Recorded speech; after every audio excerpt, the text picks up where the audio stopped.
घेतो प्रशांत लीला रामदास आपले प्रतिनिधी आता आपल्या सोबत आहेत। Prashant, Sharad Pawar in action in centre politics.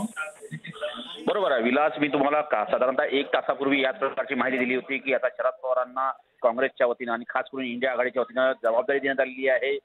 केंद्रात जर सत्ता स्थापन करायची असेल तर शरद पवारांनी पुढाकार घ्यावा आणि 30 पेक्षा खासदारांना एकत्र आणण्याची जबाबदारी त्यांना दिलेली आहे। त्याच धर्तीवरती आता राष्ट्रवादी काँग्रेस पक्षाच्या सूत्रांनी माहिती दिली आहे की शरद पवार यांनी बिहारचे मुख्यमंत्री शरद पवार यांना फोन केला आहे आणि फोन करून इंडिया आघाडीमध्ये येण्याचं आमंत्रण दिल्याची माहिती सूत्रांनी दिलेली आहे। होऊ शकतं या संदर्भात निश्चितपणे शरद पवार जेव्हा 3 वाजता पत्रकार परिषद घेतील तेव्हा या संदर्भात बोलण्याची शक्यता व्यक्त केली जात आहे।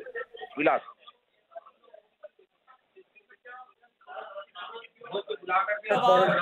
ऍक्शन मध्ये आलेले आहेत। न्यूज 18 लोकमतला सूत्रांनी दिलेल्या माहितीनुसार त्यांनी नितीश कुमार यांना फोन केलाय।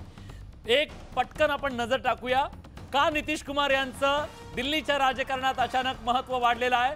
तर आकडे हे सांगतायत की भाजप 292 वर आहे आणि या सगळ्यामध्ये नितीश कुमार यांचं यश महत्वाचं आहे। आणि हे यश बघा, बिहारची काय परिस्थिती आहे, जी बिहारमध्ये एनडीए 33 जागांवरती नुकसान निश्चित झालेलं आहे, पण नितीश कुमार यांचा हा सगळ्यात मोठा मित्रपक्ष म्हणून उदय झालाय। आणि नितीश कुमार यांना जर आपण बाजूला काढलं एनडीए मधून तर एनडीए बहुमताच्या खाली येऊ शकतं आणि मोदींना सत्तेपासून रोखता येऊ शकतं। हा प्लॅन आहे काँग्रेसचा आणि इंडिया आघाडीचा। या प्लॅन मध्ये ते यशस्वी होतात का?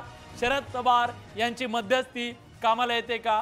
पण दुसऱ्या बाजूला हेही विचार करावा लागेल, दिल्लीत बसलेले अमित शहा आणि मोदी सुद्धा शांत बसलेले नसतील, तेही कुठेतरी फोन फिरवत असतील। अगदी, आणि या घडीला एक महत्त्वाची बातमी येते, तटकरेंसंदर्भातली बातमी आपल्याकडे येते। सुनील तटकरेंकडे 62,000 मतांची आघाडी आहे।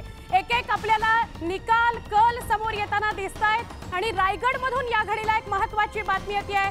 सुनील तटकरेंकडे 62,000 मतांची आघाडी आपल्याला दिसते आहे। एका बाजूला केंद्रीय पातळीवर वेगवेगळ्या घडामोडी वेगवान स्वरूपात घडायला लागलेल्या आहेत। शरद पवार आणि नितीश कुमार यांच्यामध्ये फोनाफोनी झालेली आहे, त्यामुळे तिथे आता पुढे काय करायचं, कशी पावलं टाकायची, रणनीती कशी आखायची, कशी बांधाबांध करायची, या सगळ्या दृष्टीने हालचाली सुरू झालेल्या आहेत। त्यामुळे जे चित्र एक्झिट पोल मध्ये दिसत होतं ते सगळं चित्र बदलताना दिसतंय। 21 फेऱ्या व्हायच्या आहेत आणि 21 फेऱ्यांच्या आधी जे चित्र आपल्याला दिसतंय ते सगळं बदललेलं चित्र आहे। आणि महाराष्ट्रामध्ये जर आपण बघितलं तर महाराष्ट्रामधून सुद्धा वेगवेगळ्या लोकसभा मतदारसंघांमधून आपल्याला अपडेट येते।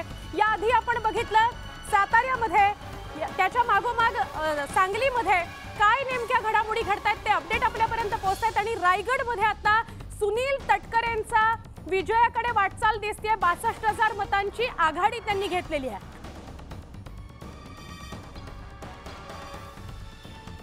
रायगडमधून तटकरेंचा विजय आणि या विजयाची निश्चिती होण्याच्या आधी 62,000 मतांची आघाडी।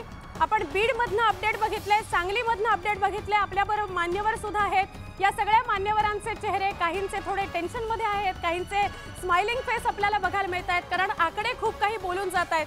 जर आपण पूर्ण देशाचा विचार केला तर त्यामध्ये भाजपला 2 राज्यांनी लक्ष वेधून घेतलं, एकतर महाराष्ट्र आणि उत्तर प्रदेश। महाराष्ट्रात आणि उत्तर प्रदेशमध्ये काय होतं याकडे अख्ख्या देशाचं लक्ष लागलं होतं।